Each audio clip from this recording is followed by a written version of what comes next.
Samantala, mahigit sa 700,000 pesos na halaga naman ang illegal drugs na kumpiska sa dalawang nadakip sa isang bypass operation sa Limay, Bataan. Detalye ng balita mula kay Danny Kumilang, RH37. Danny, good morning.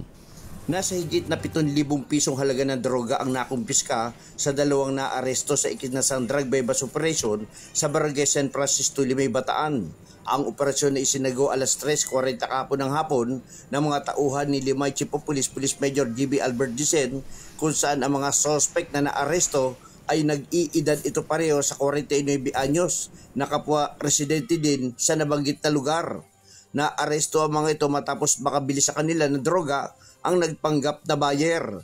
Nasamsam sa kanila ang tinatayang nasa 103.53 gramo ng shabu na nagkakalaga ito sa kabuuan na 703,936 pesos, mark money na 6,000 peso at cellphone na gamit sa transaksyon sa illegal na droga.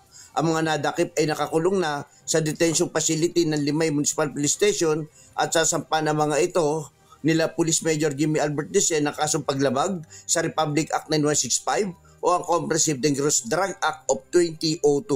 Danny Kumilang, RH37, DCRH, una sa Pilipinas, una sa Pilipino. Maraming salamat, Danny. May